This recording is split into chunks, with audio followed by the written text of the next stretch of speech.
They told me moving into this neighborhood would be peaceful. But the moment I questioned one small rule, everything changed. Suddenly, letters started showing up on my door. Neighbors I'd barely spoken to were whispering about me.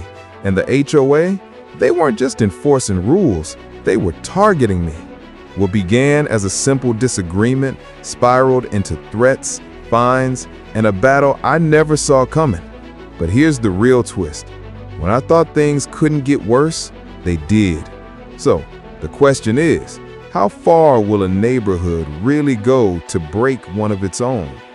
When Sarah and Daniel first moved into Maplewood Estates, it felt like a dream come true. The streets were lined with tall oaks that arched overhead, creating a canopy of green in the summer and a blaze of orange in the fall. Every house seemed to sparkle with pride of ownership. Freshly painted shutters, neatly trimmed lawns, porches with rocking chairs where neighbors waved as you walked by. It was the kind of neighborhood people pictured when they thought of safe, quiet, and community. For Sarah and Daniel, this was more than just a house. It was a fresh start. They'd saved for years, cutting corners and working overtime shifts, to finally buy a home where they could raise their 2 kids. Moving in, they felt a surge of relief. Finally, they had a place where the kids could ride bikes without worrying about traffic, where they could host cookouts in the backyard, and where friendships might grow across fences instead of conflicts. And in the beginning, that's exactly what it seemed like. Saturday mornings meant soccer games at the local park, evenings meant chasing fireflies with the kids, and Sundays were often spent grilling with the family next door.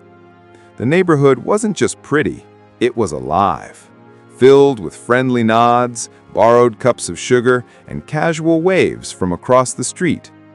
But even in those first few weeks, Sarah noticed small things that didn't sit quite right. Flyers slipped under the door about lawn maintenance, a bright red notice on their mailbox reminding them of approved paint colors. At first, it felt harmless, just organizational details to keep the neighborhood tidy.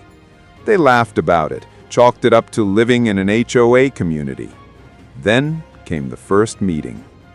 Sarah sat quietly in the back of the clubhouse while neighbors debated whether a mailbox 3 houses down had been painted slightly off shade. Daniel whispered a joke in her ear, but she could see the seriousness in the faces around her. People weren't laughing, they were angry. And more than that, they were relentless.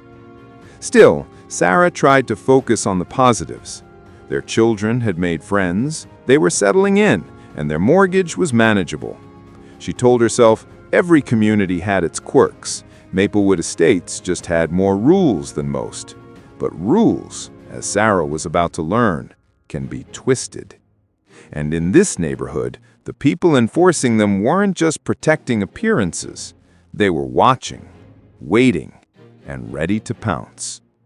It started small, a warning letter about the height of the grass after a week of rain, then another about a flower pot left near the driveway. Minor things, things that seemed too ridiculous to take seriously. But the tone of those letters, it was sharp, cold, and almost threatening. Sarah brushed it off, believing it would pass. But deep down, something unsettled her. Because in Maplewood Estates, little rules had big consequences. And soon those consequences would come crashing down on her family in ways she never could have imagined. At first, Sarah treated the letters like background noise. A notice here, a reminder there. But within weeks, it became impossible to ignore. Each envelope carried the HOA's emblem, and each one seemed sharper than the last. What began as gentle reminders quickly escalated into warnings. Warnings that felt less like guidelines and more like ultimatums. The first real blow landed on a Tuesday afternoon. Sarah came home from work, groceries in hand, only to find a bright yellow paper taped to her door. In bold, capitalized letters, it read, "Final warning." The offense? A garden hose stretched across her lawn, left out overnight after watering the flowers. Sarah stood there, staring at the paper, her heart pounding. She laughed at first, shaking her head at the absurdity. But when she called Daniel at work to tell him, his tone turned serious. "This isn't normal," he said. "They're looking for reasons." That's when the fines started. $50 for leaving the trash bin visible for a few hours after collection day, $100 for a non-compliant flower arrangement in the front yard, $200 for a vehicle violation after Daniel's brother parked in their driveway overnight. Every envelope that landed in their mailbox seemed heavier than the last, carrying not just financial strain, but a growing sense of dread. Sarah tried to reason with the HOA. She attended another meeting, standing up in the crowded clubhouse to explain her side. But the moment she spoke, the room turned cold. The board president, a stern woman with sharp glasses and an even sharper tongue, cut her off mid-sentence. "Rules are rules," she snapped, her gavel tapping against the table. "If we let one family bend them, where does it end?" The neighbors avoided her eyes. No one spoke up. No one defended her. And in that silence, Sarah realized she wasn't just up against a set of rules, she was up against an entire system. Still, she refused to back down. She began documenting everything, every notice, every fine, every conversation with board members. She took photos of her yard, her driveway, her trash bins, just to prove she wasn't breaking any rules. She kept a binder filled with evidence, each page a testament to her determination. But the more she fought back, the more aggressive the HOA became. Then came the night Sarah will never forget. It was late, the kids already asleep, when Daniel heard a noise outside. He peeked through the blinds and froze. A group of neighbors stood on the sidewalk pointing at their house, whispering in hushed tones. One of them snapped a photo. Another jotted something down on a clipboard. Daniel opened the door and stepped out, asking what was going on. The group scattered, muttering about HOA business as they disappeared into the night. But the message was clear. Sarah and Daniel were being watched. The next morning, another letter appeared. This time, it wasn't just a fine. It was a threat. If the violations continued, the HOA warned, they would place a lien on the property. Sarah's stomach dropped as she read the words. A lien meant they could lose their home, the home they had sacrificed so much to buy. She felt her dream unraveling with every line of text. But the pressure didn't stop there. Neighbors who once waved from their porches now crossed the street to avoid her. Children who played with Sarah's kids were suddenly forbidden from coming over. Whispers followed her at the grocery store, at school events, even while walking her dog. The community that had once felt warm and welcoming now felt hostile, like a stage where everyone was waiting for her next mistake. The most painful blow came when her daughter, Emily, came home in tears. "Why don't the other kids want to play with me anymore?" she asked. Sarah had no answer. All she could do was hold her daughter close, fighting back her own tears. By now, the fines totaled thousands of dollars. Sarah and Daniel couldn't keep up. They tried to contest them, but each appeal was denied. When they asked to see the bylaws, the HOA delayed, evaded, and finally refused. It was as if the rules were being rewritten just to trap them. And then, something darker. One morning, Sarah stepped outside to find her flower beds trampled, the blossoms crushed into the dirt. On the porch sat an anonymous note, scrawled in messy handwriting. "Maybe you don't belong here." Her hands shook as she showed Daniel. They filed a report with the police, but without witnesses, there was nothing to investigate. The officer shrugged, leaving Sarah with nothing but a sinking feeling in her chest. That night, Sarah lay awake, listening to every creak of the house, every rustle outside the window. Fear had crept into the very walls of her home. What had started as petty fines had now become something much more personal and much more dangerous. But even in her fear, Sarah's resolve hardened. She wouldn't let them take her home. she wouldn't let them scare her into submission. So she decided to fight back, not just with evidence, but with allies. She reached out to other homeowners who had quietly suffered under the HOA's iron grip. Slowly, stories began to emerge. Stories of unjust fines, intimidation, even property seizures. Families too scared to speak out, too beaten down to resist. Sarah knew she wasn't alone anymore. But the HOA wasn't about to back down either. At the next meeting, Sarah stood to confront them head-on. She laid out her binder, page after page of evidence, holding nothing back. Her voice shook at first, but then grew stronger, fueled by months of frustration and fear. The room went silent. The board president's face flushed red. And then, without warning, she declared Sarah out of order and called for security to escort her out. As Sarah was led from the room, the whispers followed her again. But this time, something was different. She saw the eyes of her neighbors, wide with unease, some even nodding in quiet agreement. The tide, it seemed, was beginning to shift. Still, Sarah couldn't shake the question burning in her mind. If the HOA was willing to go this far to silence her, just how far would they go to protect their power? And worse, what would they try next? The breaking point didn't come with another letter, or even a fine. It came with a knock at the door. On a gray Saturday morning, Sarah opened it to find a man in a suit standing on her porch. He wasn't a neighbor. He wasn't friendly. He handed her a thick envelope and walked away without a word. Inside was a notice from the HOA's attorney. They were officially moving to place a lien on her home. Her home. The walls seemed to close in as she read the words aloud. Daniel's face drained of color. The kids were in the living room watching cartoons, blissfully unaware that their safe little world was being threatened by a group of people who claimed to represent community standards. Sarah's hands shook as she flipped through the pages. The HOA wasn't just finding them anymore. They were trying to take the very roof over their heads. For days afterward, she felt the pressure of it like a weight on her chest. She couldn't eat. She couldn't sleep. Every time she looked at her children, she wondered if they'd still have a home in a month, or if they'd be packing boxes and moving into a rented apartment somewhere far from Maplewood Estates. But despair slowly turned into fire. Sarah wasn't going to be bullied into silence. Not anymore. She hired an attorney of her own, someone who specialized in HOA disputes. She gathered her binder, her photographs, her notes, and everything she had collected over months of harassment.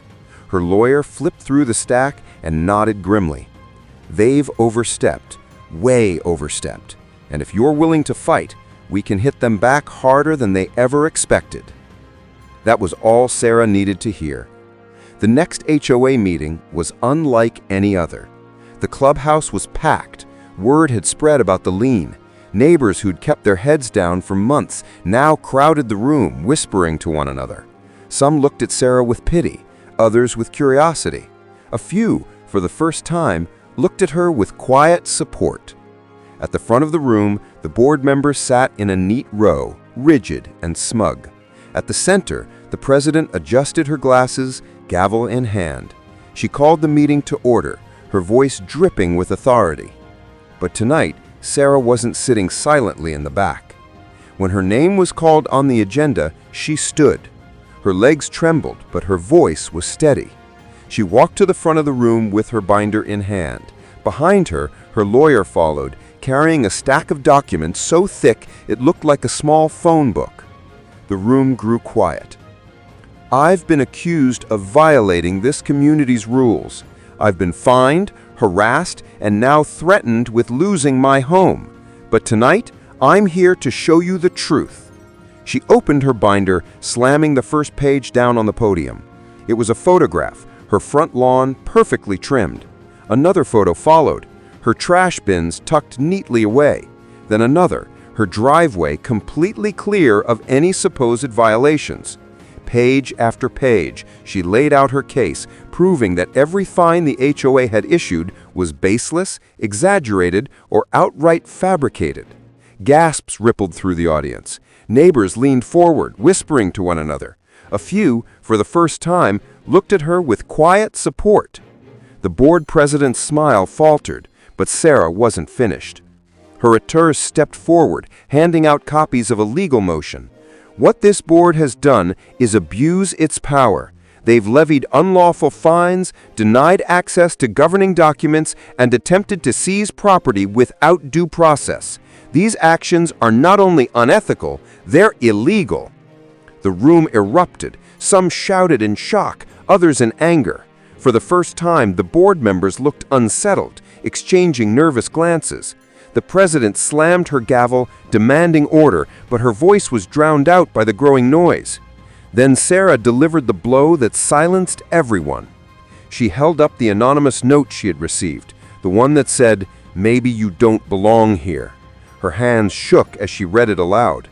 "This is what this has become," she said, her voice cracking with emotion. "This isn't about grass height or paint colors. This is about intimidation. This is about bullying families out of their homes. And I will not stand for it." Her words hung in the air like a challenge. The board president's face turned crimson. She slammed her gavel so hard it echoed through the room. "You are out of order," she shouted. "Security, remove her!" But this time, no one moved. Neighbors who had once stayed silent now stood up. One, then another, then another. Voices rose in unison. "Let her speak!" someone shouted. "We've had enough!" yelled another. The tide had turned.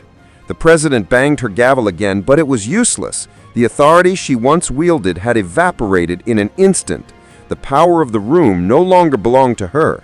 It belonged to the people she had tried so hard to control. Sarah seized the moment.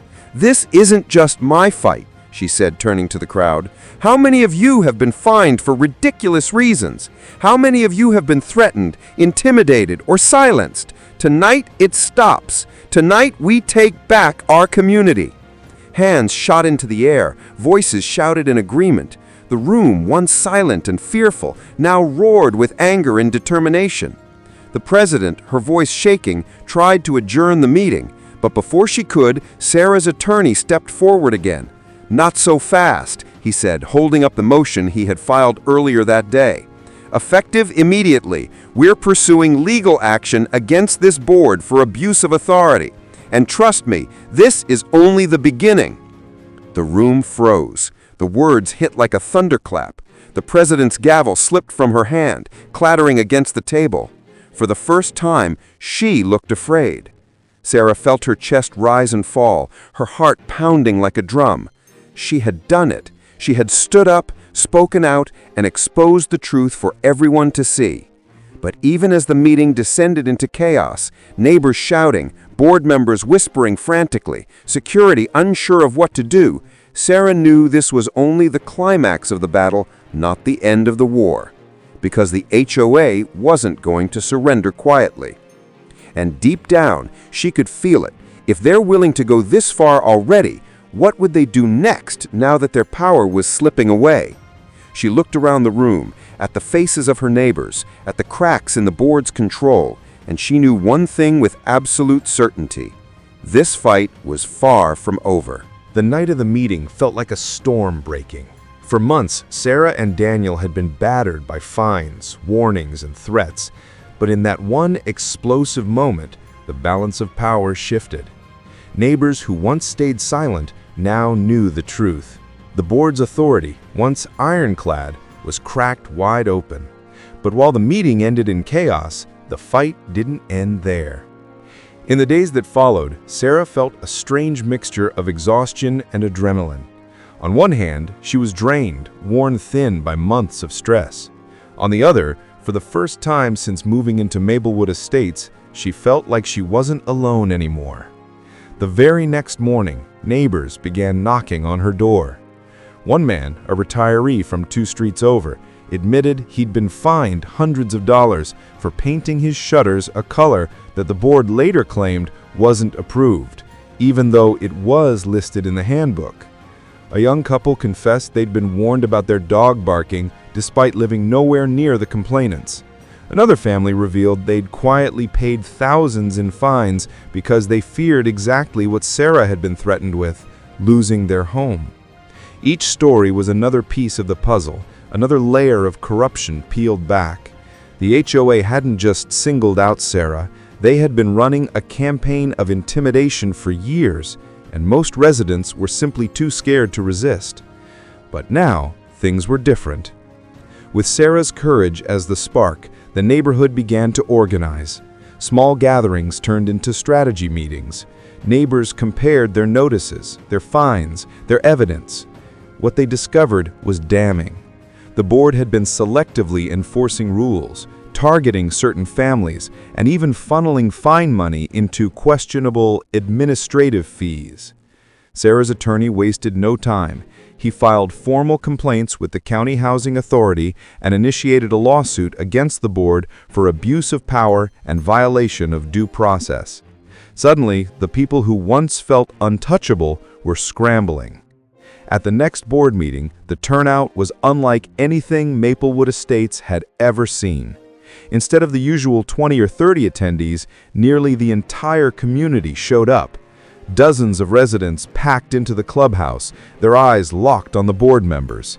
This time, it wasn't Sarah who was on trial, it was them. The questions came fast and sharp. Where was the money from fines going? Why were rules enforced against some families and ignored for others? Who authorized threats of liens without proper votes? The board president tried to maintain control, but her authority had evaporated. When she raised her gavel, the crowd shouted over her. When she threatened to clear the room, residents demanded answers. Finally, after an hour of relentless pressure, something happened that no one expected. One of the board members broke. A middle-aged man who had sat silently through most meetings finally spoke up. His voice shook as he admitted he'd been pressured to go along with decisions he didn't agree with. He revealed that fines had been inflated, that appeals were deliberately ignored, and that money had indeed been mismanaged. Gasps echoed through the room. The president tried to silence him, but it was too late. The truth was out. Within weeks, the HOA board collapsed. Several members resigned under pressure, including the president herself. Investigations were launched, and while the legal process dragged on for months, the immediate effect was undeniable. The reign of fear in Maplewood Estates was over. For Sarah and Daniel, the relief was overwhelming. The lien on their home was withdrawn, the fines were rescinded, their legal fees were partially covered by a settlement. But the victory wasn't just about money. It was about reclaiming their dignity, their safety, and their right to live peacefully in the home they had worked so hard for. And the impact rippled far beyond their front door. Neighbors who had once avoided Sarah now stopped to thank her. Parents who had forbidden their kids from playing with Emily now encouraged friendships again.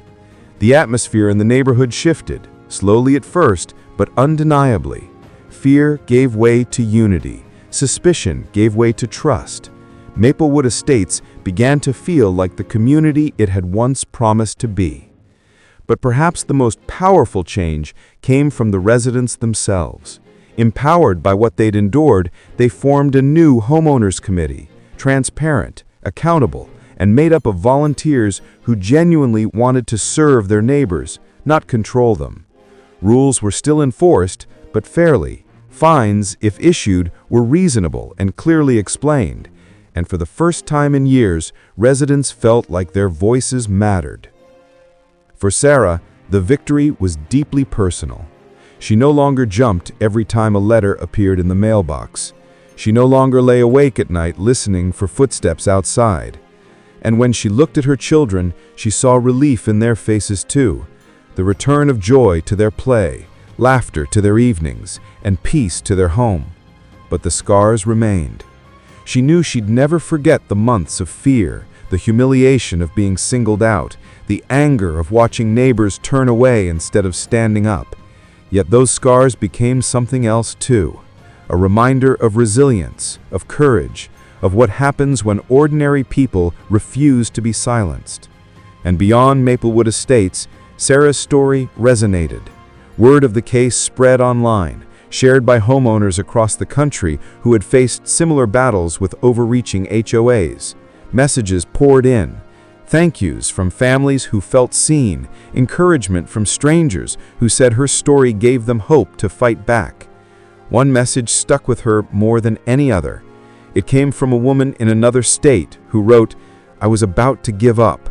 I thought I was crazy for thinking my HOA was targeting me. But hearing your story showed me I'm not alone. Because of you, I'm standing up too." That was when she realized the true impact of what she had done. It wasn't just about saving her home. It was about lighting a path for others who felt trapped in the same darkness. The resolution wasn't perfect. The legal process dragged on, and the HOA's former president fought bitterly to defend her actions. But in the end, the truth spoke louder than denial.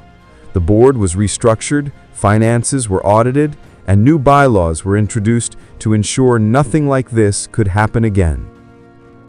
Years later, when Sarah looked back, she didn't just remember the fear, she remembered the night of the meeting when neighbors finally stood up. She remembered the sound of voices uniting, the sight of once silent faces filled with resolve. She remembered the moment when her family's nightmare turned into a community's awakening. And that, she realized, was the real victory.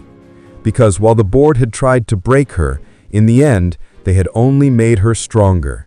And in doing so, they had reminded an entire neighborhood of the power they held when they stood together. And in the end, it wasn't just about grass, paint colors, or flower pots. It was about standing up to abuse of power. It was about reminding everyone that no matter how small one voice may feel, it can still echo loud enough to change everything.